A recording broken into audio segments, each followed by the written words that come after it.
not their last.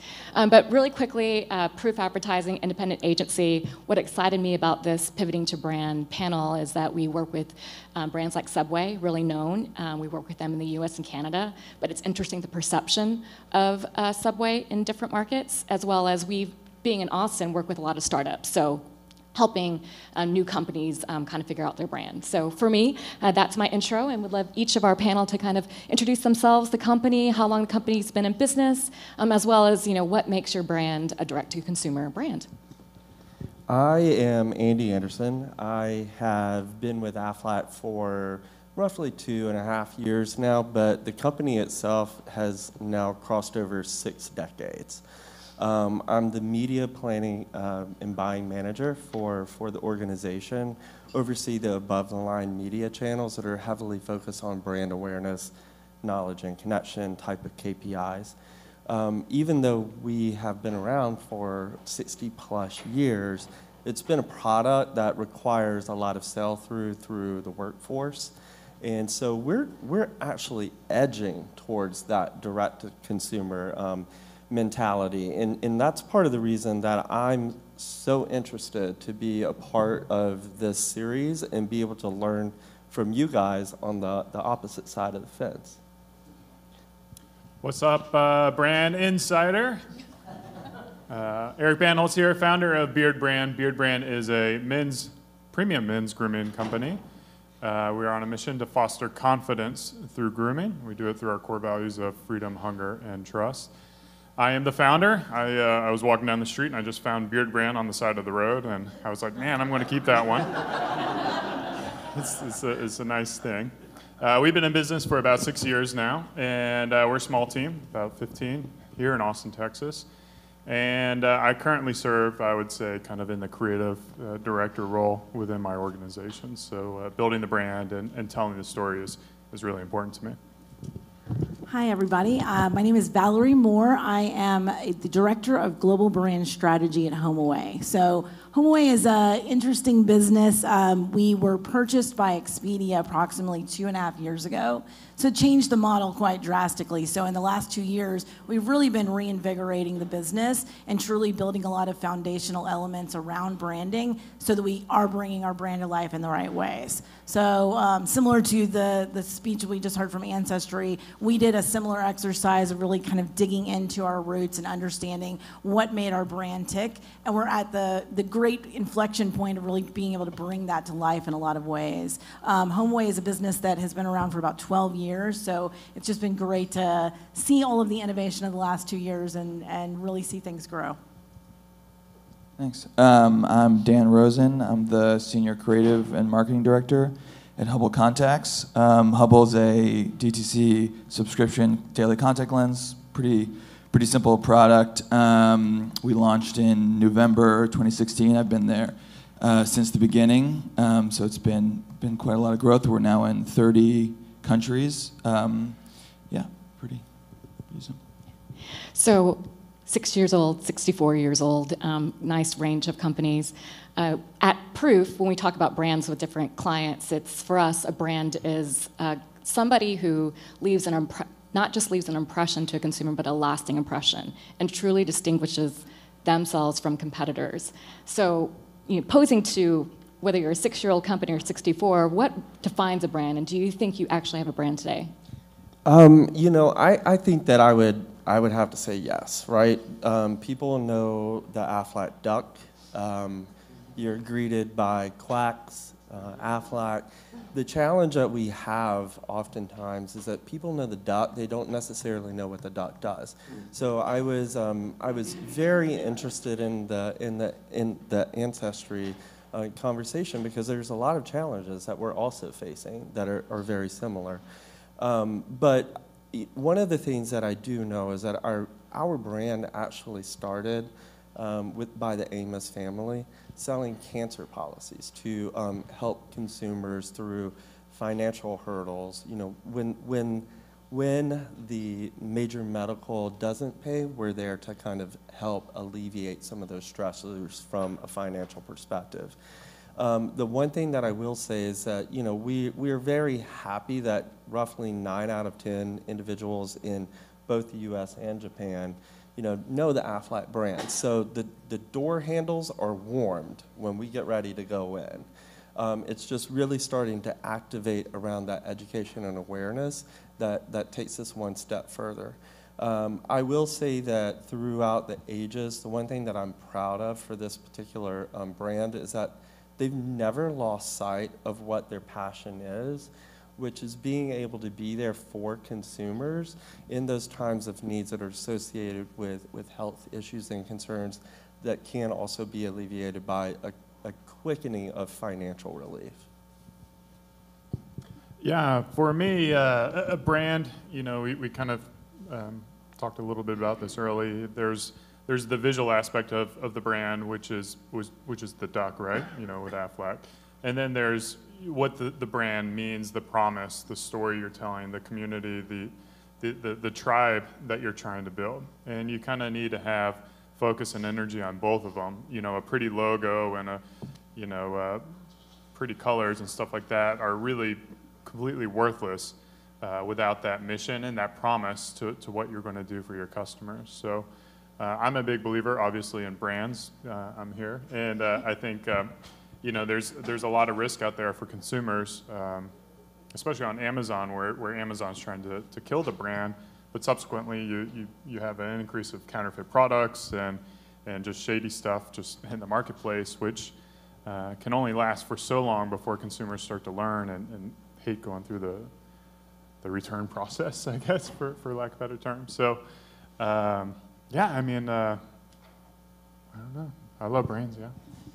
I think the one thing I would add to that is just being very customer centric. So I think it's something that that brands that have been around for a bit of time are really having to think about how do they, one, truly integrate customers in every single step of the process for us, the booking process. How do we understand what their pains are, what makes them tick, et cetera, so we can build those solutions that actually make their lives easier, in addition to, from a branding perspective, obviously having the positioning, your brand promise, all of those things that you bring to life in terms of what your communications say. I think for Hubble, our brand is really as a differentiator from kind of the four major contact lens companies. And I think we try to distinguish ourselves by meeting people a lot more where they are, by being relatable and approachable in a way, and not kind of this clinical corporate CPG contact lens company that most people, I think, didn't even know what contact lens brand they were wearing or where they got it from. It was like toilet paper for a lot of people, and that's something that you put in your eye every day. Not the toilet paper, the contact lenses. And so we wanted to kind of get people not excited about contact lenses. It's like maybe the least sexy product in the world, but kind of excited about about affordability, about convenience, and just spreading awareness about eye health and daily contact lens and the benefits thereof. Well, Dan, I wear contacts, and Hubble has not marketed to me or branded to me, but for me, direct-to-consumer channel is really, is it a shift is it a rebel channel to the old business model, or is it a reflection of consumer shifts and expectations, mentality? Again, for me, I still go to my eye doctor, I buy my contacts. I just learned about Hubble. Well, that's probably my fault then. I apologize.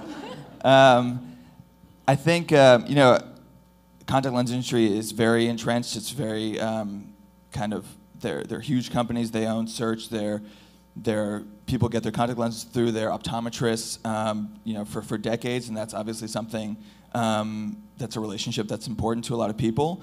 But I think, we're seeing that a lot of the major companies are now also starting to advertise on Facebook and go online and send us cease and desist letters, and all those indicators that kind of I think show that they're realizing that this is something that people haven't thought of, and now they're starting to think, okay, why do I need to go to my optometrist? I always forget to reorder. There's a far more convenient and dependable way to get my contacts. I've never even thought about the price of my contact lenses. I don't know, is $1,000 a year? Why? I think there's a lot of products like that where we just buy them and we're like, okay, I guess this is how much it costs. And so I think we're trying to really challenge that convention. Obviously, you still have to go to a doctor and get a prescription and work with them. But I think in terms of the convenience and the recurring shipments, I think there's a lot of room for that to change. Question I think everybody had, and Ancestry did a great job showing how they kind of measure success. But when you guys look at brand advertising and defining that success, is it still the soft measures like awareness lift, or because of unified data and things being more trackable, are you looking at branding as also what are the business outcomes, what is the return on ad spend? You know, I heard a phrase that I wrote down, put an exclamation point beside just a few minutes ago, technology debt. We got a lot of technology debt on our side. You know, when you've been around for 60 plus years, the model has shifted. To go back to your previous question, is it seen as a rebel kind of coming in? No, I think we're looking at it as an evolution of the platform in the way that we're approaching and addressing consumer needs. If anything, it's kind of caused us to think more holistically, which has also allowed us to start to bring down some of the walls that have existed across our internal departments. From a measurement perspective, though, those walls are slowly falling. On my side of the house, we are still tied to brand health measures across awareness, knowledge, and connection with our consumers. I will say that we've chipped away at that throughout the years, where it used to be more reliant upon just awareness and then straight to consideration. We totally missed the mark in kind of making sure that we're telling people exactly what it is we want them to buy and what we have, right? So we've started to align our KPIs through the upper portion of the funnel and started to work with our digital team on the back end to understand where those multi-attribution touch points can coexist. We also are a little limited in terms of our systems speaking to one another, because as we have evolved over the years, our business model has evolved from agent-seller relationships to broker-seller relationships. So not only do we have, you know, multiple technology platforms, multiple departments, and multiple sets of KPIs, the state of where we're at as a company is forcing us and causing us to think more holistically about it. So long rambling to say we've got to get our ducks in a row, because on my side of the house, yes, we still value those softer metrics, but we're looking for ways to ensure that we can tie back to the more tangible ROAS type of opportunities to assess the level of effort that our advertising has been able to deliver. So a little more about Beard Brand. Beard Brand is a bootstrap company, so it's me and my two business partners, and we have no debt, we have no outside money, so we don't have a load of cash sitting in the bank right now. So subsequently, everything that we do from an advertising perspective, it has to help the company grow, and it has to help us be sustainable. So that mindset, you would think about, like, all we can do is, you know, like direct response, call to action type of marketing. But I want you guys to think about when you go on dates, right? When you go on dates with someone, there's a lot of investment, a lot of time, energy to connect with that individual. But when you form a relationship with a partner or boyfriend, girlfriend, whatever, then the cost of going on dates is just simple as, hey, you want to go out, right? So it's really simple. So how we look at that is that relationship is like your brand. So by building your brand and investing in your brand, you're allowing the cost of acquisition to dramatically go down over time. So you need to have a little bit of that long-term vision to be able to say, I'm investing in the brand, because what it's going to do is drive my costs down the road. The majority of our acquisition actually comes from people searching Beard Brand. And I'll tell you, my competitors can't bid on that because they're just going to blow money out of the wad. They're just going to blow their budget out of the wad. What do you say? Blow their wad on their budget. I've never been good with words, so my apologies. But yeah, so Aren't you creative? Yeah, there is that balance between building that brand to drive costs down, but really having that commitment to it, knowing, and that faith, knowing that it will do it if you do it properly. We were, I would say this is something that we continue to struggle with as a brand to this day, trying to tie those brand and soft metrics back into true ROAS. So similar to most corporations, there are budgets and weird corners of our organization. So what we've been really trying to do is stitch a lot of that together. So similar to what Andy mentioned on breaking down walls, it's literally just been trying to, one, help newly established teams around data analytics, help them help us, and vice versa. So just sitting down, coming up with hundreds upon hundreds of different hypotheses so that we can truly build the right correlations between those different data sets. So very similar struggles to, I think, a lot of the folks in this room, but trying to be very, very smart about how we are measuring those things. But I think it's something where truly, I mean, to this day, ROAS metrics probably do outweigh a lot of the brand metrics, despite the fact that we've got a pretty healthy pipeline of metrics around awareness, affinity, et cetera. So I think it's just, for us, it's been slowly chipping away and getting those wins day by day over the course of time. Start, or I can go again. I think I answered this one. Might have started. Yeah, I think I started this one. Actually, Valerie, HomeAway is part of the Expedia family. Yes. So how does HomeAway position itself separately from Expedia, or does a consumer really know the difference between the two brands, that they live within the same house? So great question. I think that there's a lot of blending that's happening that people are so HomeAway underneath the Expedia umbrella is our vacation rental property, or our vacation rental hub. HomeAway as a brand has a lot of brands underneath it. So we've been slowly chipping away at understanding what drives consumers to purchase from all of the different brands, what brands matter, which ones don't, so that we are properly looking into our brand architecture. But I think to your point, I think it's been a matter of trying to start identifying what it is that we bring to the overall Expedia umbrella from a unique perspective, and making sure that we are also blending our values as a company with theirs. So we do a lot of reaching across the aisle. There's a ton of collaboration across all of the different sister companies. So from Hotels.com to Trivago to Travelocity, learning a lot of their best practices, understanding how that would apply to our business, and then vice versa, because we were a startup to begin with, we have a lot of homegrown technology and platforms that other brands did not have, so they're equally learning from us. So it's been an interesting adventure to just see how all of this comes to life over time, and how the brands are continuing to evolve. So we talked about if branding is being measured the same way as direct response. But out of curiosity, when you look at your spend, what % is going to branding versus direct response? And do you feel like there is a secret to that perfect blend that you could share? I'm guessing you want me to. Yes. Okay.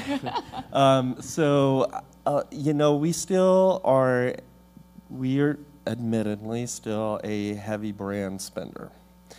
However, my background comes from the digital side of house, but my heart is with TV. I love some good TV.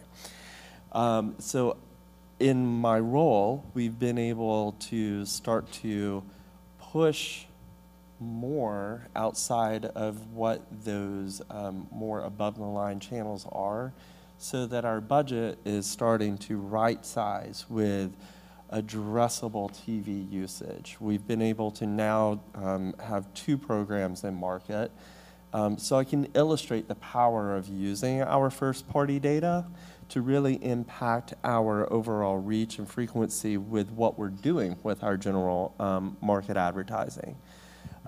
It's taken a lot of education and just re-education internally, only because some of the systems we're using to measure our performance are not not up to date with the footprint of my video buys.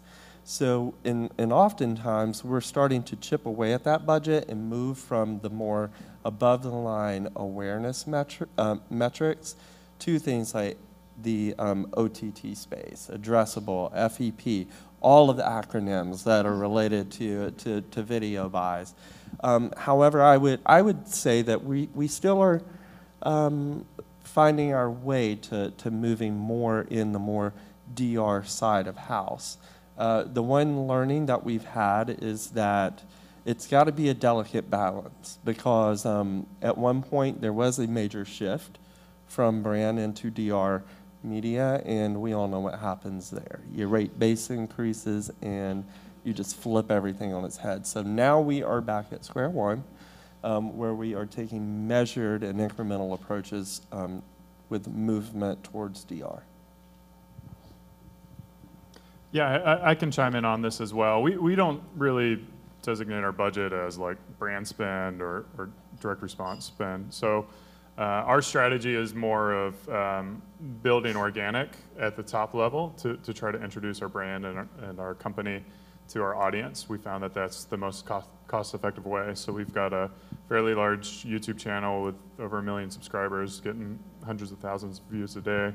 And then our blog as well. We invest a lot into our blog content, and then our email newsletter. And by doing that, we severely drop the cost of acquisition, and we kind of focus on the brand, and that's more of awareness to our company.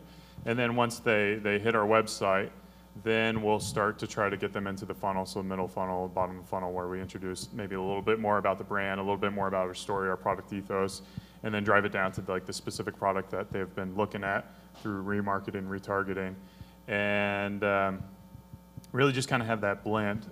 Surprisingly, we also found that, from like an email perspective, that our brand messaging with like no call to action, no products, where we're just re-emphasizing our story and what we're about, can actually drive a significant volume of sales compared to, hey, we got a new product, or whatever, free shipping. I would mirror a lot of what we just heard, just based on the fact that from the HomeAway perspective, the media dollars, there are obviously brand dollars versus DR dollars. However, a lot of it's blended. What I've learned over the course of the last few years is to just better understand how a lot of those dollars are working together with each other. That's where we really kind of try to focus in on making sure that we're targeting the right customers at the right time based on a lot of those actions that we're seeing on the site. So it's mapping a lot of that out, and just from a acquisition perspective, it's also trying to drive those acquisition costs down from an organic perspective. So, nothing too different there from our business model. I think like a lot of digitally native brands that have started in the past couple of years, you start initially on Facebook, on Instagram, on Google, so you become extremely kind of reliant and expectant on immediate kind of and clear attribution and results. And I think that kind of mentality has carried through even as we've moved on to other channels. That the attribution is difficult enough for DR spending, that doing attribution for brand and measuring that seems like I still don't totally understand how that's done at all.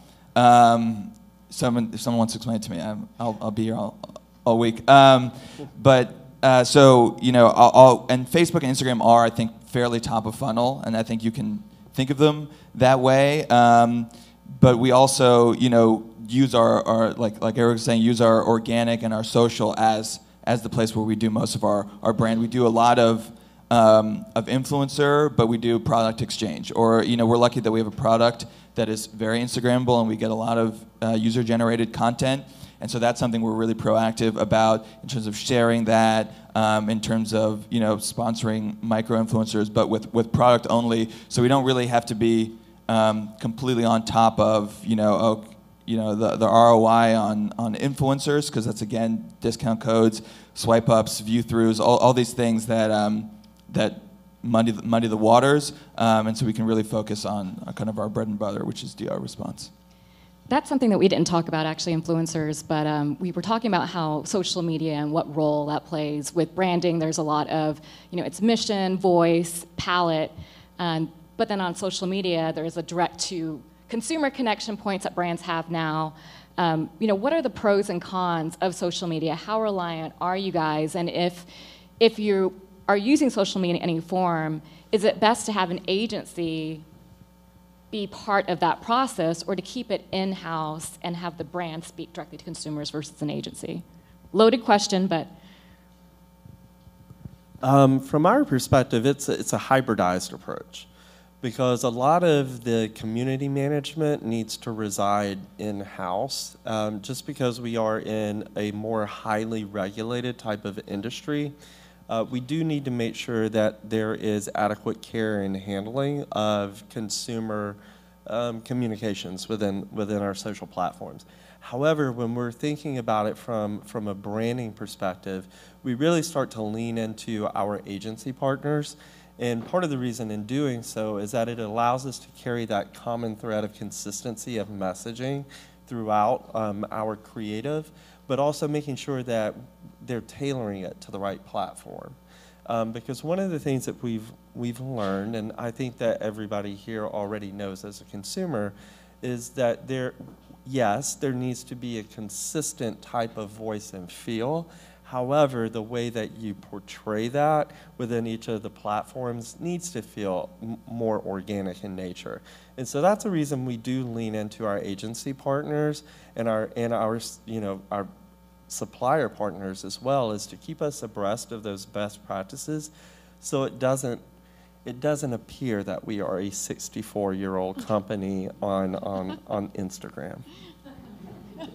Yeah, I think you've got to understand where your core competencies are as a business and as an organization, and if you believe that your relationship with your customer and your audience is something that you do better than anyone else, which you probably should, then you should certainly do it in-house. But if you're not new to, if you're a 66-year-old company and you have no idea how to tweet, and you're thinking your posts are search terms, and then all of a sudden the world turns upside down on you, then yeah, you got to bring in outside help. So for us, as a small organization, our relationship with our customers is our competitive advantage, and it's how we beat the big players who are just selling on price and convenience and all the retailers around the world.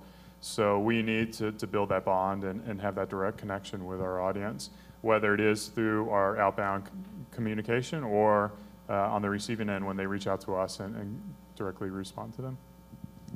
So I would say we use our social channels very much from an organic and a paid perspective, but I would say that a lot of what we do, it's kind of a hybrid approach. The way that we approach it from a global perspective is try to bring our own expertise. So we've got an in-house agency that is building a lot of the brand communications so that we do have cohesion, we have consistency across the globe, and we start to kind of build out what that story is globally, and then we lean on a lot of agency partners for the purposes of scale to truly make sure from a production standpoint we are looking at what a consumer in the UK wants to hear from us separately from what a consumer in the United States wants to hear. So a lot of it's been building out a lot of that just overall infrastructure so that we're doing that in the right way. But social is definitely one of the key channels that we utilize just to make sure that we're building that message in the right way and reaching consumers. I think, because of how much social advertising we do, and like Andy, we're a super regulated industry, so a lot of this stuff is important for us to be in control of. So what we will outsource is, let's say, email or calls, but social, I think, is very important and response is very important to bring in-house from a marketing perspective, because it's a really great way to monitor what's working, what's not working. Nothing can, just to make sure that there's no errant comments or weird things going on in the ads that you're putting, thousands of dollars behind, but also to then be able to iterate, say, okay, people are responding to this, why are they responding to this, and engage through that respect. And I think it's fastest, to understand that if you have it in-house. One last question before we QA. You guys live and breathe your own brands, and we definitely talked about how brands that have really mastered their own voice, their own data, are the ones that are successful. What brands do you or your company aspire to be like? There are two of them that, for me, I've been pleasantly surprised with. The first is Keeps, because I'm losing my hair, and I need to keep what I got. So the entire buying process and being prescribed, the medication, telemed, it worked very well for me. The follow-up, the communications, the life cycle marketing, it's all good. I really admire that brand. Learned about them through social and then saw the advertising on TV. The other is Credible, because I'm now refinancing student loans. And I just went to one source previously, but Credible did a wonderful job in kind of digging through to understand what it was I was looking for in the provider, and then matching me with this rando company in Kentucky that I would have never found about, and saved 2 percentage points off my my rate. So those are my two. Cool. For me, as a small brand, I'm actually drawn to other small brands, and of course, as the hipster-looking dude, I like to know about brands before they're cool. So there's a shoe company out of New York called Koyo, like the koi fish with an O at the end, and they make kind of like these premium sneakers. And I really like more of like the visual aesthetic of what they're trying to do, and kind of like the creative that they've done. And then on the other end of the side, other end of the spectrum is another consumer goods brand called Crew, like Mardi Gras Crew, Krewe, and they do eyewear. Again, premium eyewear, nice eyewear, sunglasses. So I'm a little bit of a sunglasses junkie too. So I kind of look for them for more of inspiration for how they're building their brand and telling their story and building their website, social media, Instagram, and how the visualization works. So they're pretty cool. So two that I would say apply to our space. One is Everlane. So Everlane is a brand that I knew as a New Yorker originally and saw kind of grow from infancy into what it is today. They are completely transparent in everything they do, from the infographics on their site explaining where they've sourced materials to the actual out-of-box experience and what you receive as a consumer, how you know it's helping the world, etc. So I think it's phenomenal because they have truly built their brand purpose into everything that they do from top to bottom, which is something to aspire to. From a travel perspective, I've definitely been noticing and truly analyzing Away as a brand. And I pick Away, it's obviously a luggage brand, but they are truly making themselves a travel lifestyle company. And you see them bringing that to life in the content that they're bringing to consumers, and the just how inspiring their email is as a standalone channel. They've just truly been trying to define, again, what their purpose is through the communications. So it's great to have brands out there that are truly doing this well, that all of us can learn from. So I guess I look at everything very much from a marketer's eye when I'm scrolling through my feed. And I think the presenter at the beginning kind of showed all these ads that looked exactly the same. So I'm trying to, I guess, always on the lookout for companies that are doing something different, or that are, showing themselves by fitting in more to the Instagram feed, to the more organic look, and or not looking like ads on TV or elsewhere. And I think Dollar Shave Club is still doing a lot of really interesting stuff with you shooting on iPhones, quick editing, kind of things that might be a little gross or abrasive, but that fit in very much with what people watch on Instagram, which is like pimple popping videos. I think Thinks does a good job as well in terms of being and leaning into what their product is, and not kind of shying away from the subject matter. And I think that kind of attracts people, and that's the kind of stuff we try to do as well. Well, thank you guys. A lot of niche brands. Time for some questions. Right back here. Hey there, this is Steve Moynihan with Jebit. We are a declared data company. And it's a kind of open question for the panel. Valerie, you mentioned kind of upfront that you guys spend a lot of time trying to understand like travelers' pain points, those types of things to kind of better kind of match them. Eric, I noticed on your website you have this pretty awesome like beard quiz, you know, to try and get to like understanding the consumer better. For all of you, I guess it's a two-part question. One, is it important to understand kind of interest, motivation, kind of like the why behind the buy? You know, why people are interested in Hubble contacts or HomeAway or insurance? And if it is, how do you guys go about doing that right now? I mean, I'll answer real quickly. For us, you know, it's less about like Beard Brand wasn't the strategy of there's a bunch of bearded people out there and we want to make a product and disrupt the marketplace and, you know, put Gillette out of business. It was more of an extension of myself. So, you know, for Beard Brand, it is just like, to a certain degree, like what do I see in the world and what do I want to do in the world and how do we do it and then how do we find people who are like-minded. So it's less about kind of understanding consumers and shifting our brand to serve them and more of just being confident in who we are. I think it's truly recognizing that research needs to be at the center of any decisions that you're making. So we're constantly trying to utilize data to test things. We try to look at ourselves from a scientific approach so that we are constantly taking that as a data feed in from our customers. So hearing what the experience is, understanding what went wrong, what went right, how we could actually action off a lot of that to continue to improve the product. I think all of that comes to life, but it's just this constant, rigorous testing around all of this. So always having hypotheses, always trying to think of different ways of being able to prove out what could be a better experience than another, and then continuing to refine on that. Gihan from Ministry Supply has a question for Eric. I was wondering, you talked about YouTube and the content you've generated there. What types of content, the kind of balance do you see being most effective to continue engagement with customers that's not overly branded but still provides value to the customer? Yeah, we're a big believer in provide value first, and then if you provide value, there's going to be that inherent trust that you've built.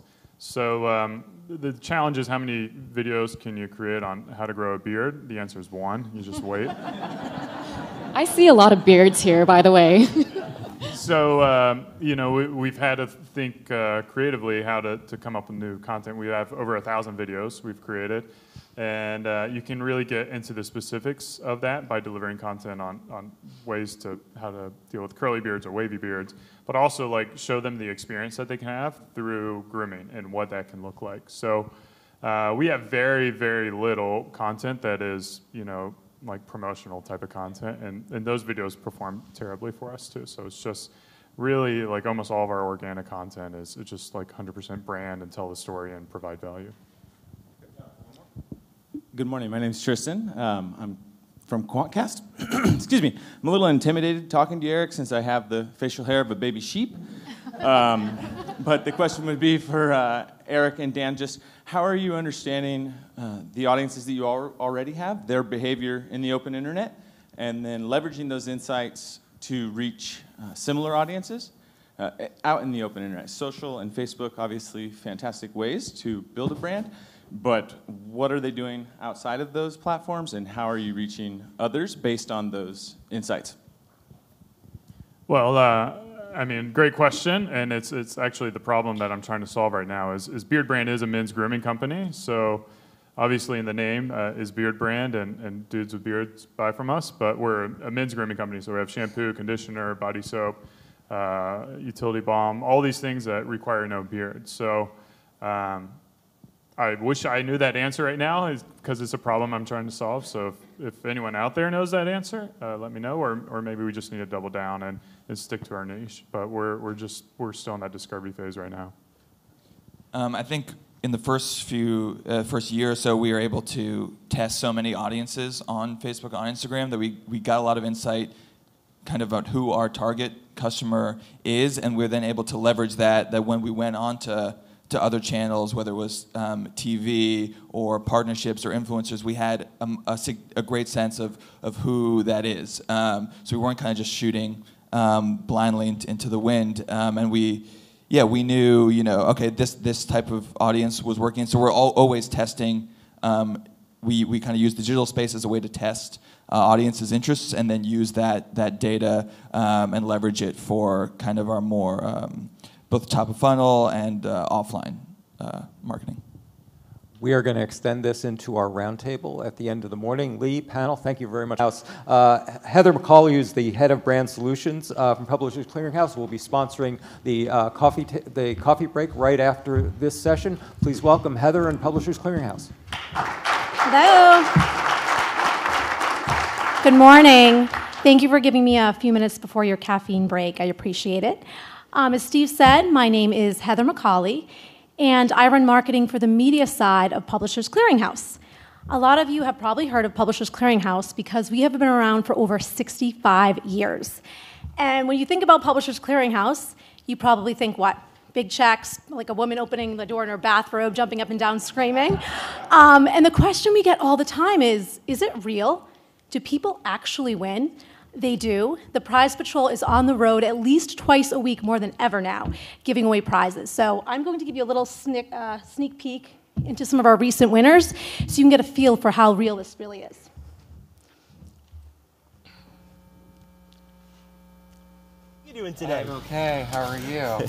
Well, you're about to do a little bit better. Guess what, Toby? What? We're from Publishers Clearinghouse. Guess what? Here's $1 million for you. Oh my God! You're kidding me. We are not kidding. You won $1 million. Do you recognize us? I absolutely recognize you. Yeah. You're a new millionaire. I got $1 million. Hi. Oh my God. This is fantastic. You have no idea what this just did to our lives.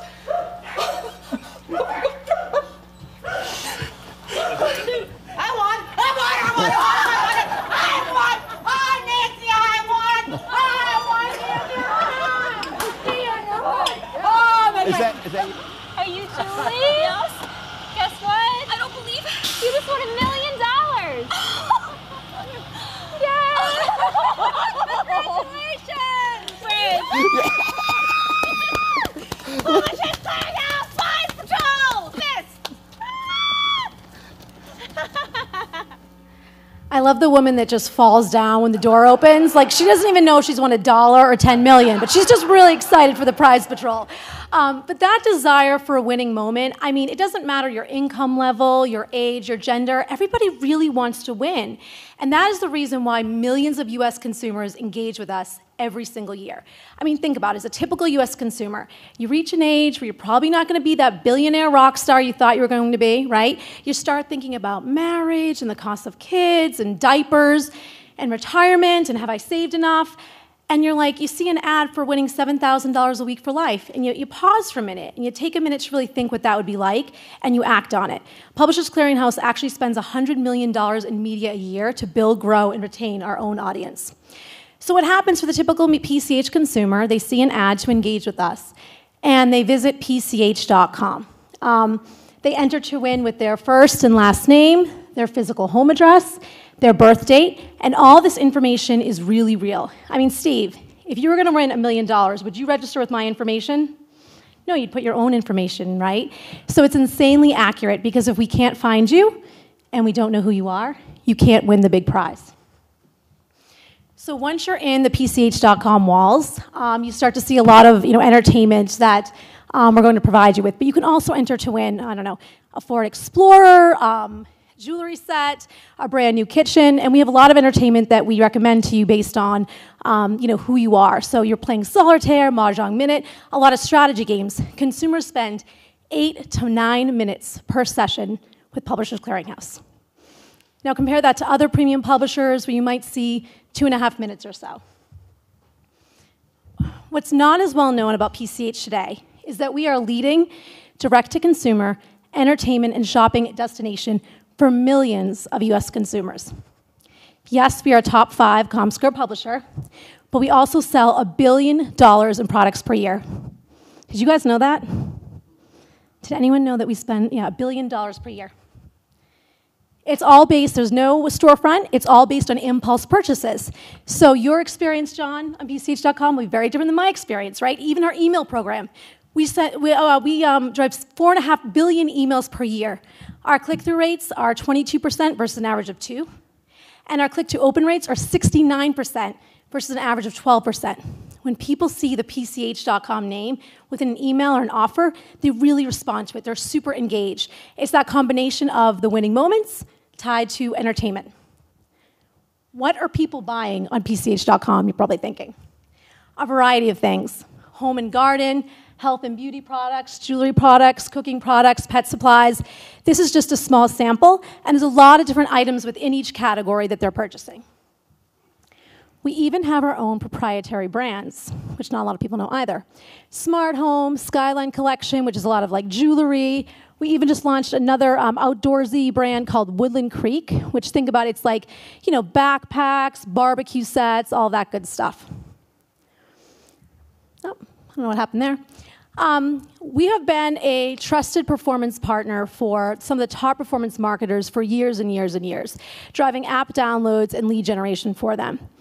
The question has always been from brands, and we've gone to meetings over the years, is how can if you're selling $1 billion of products per year, how can I get featured in that commerce path? How can I take advantage of that commerce engine? We have 110 million profiles registered with us. How can I get in front of your consumers? How can your community become my community? Our value to marketers today, and especially direct-to-consumer brands, we started ourselves selling direct-to-consumer magazines 60 years ago, is to open up our commerce path for customer acquisition and purchase. Our consumers, they trust us, they take recommendations from us.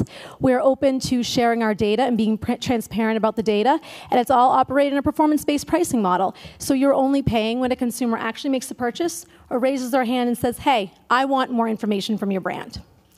We would love to talk more to you about opening up our commerce engine to you. I have Rob Dalvin, our head of sales, and Quentin Porter right over there, and I'll be here as well. I'm going the brewery tour, but the axe throwing also sounds amazing. But thank you guys so much for listening, and hope to talk to you later today. Thank you.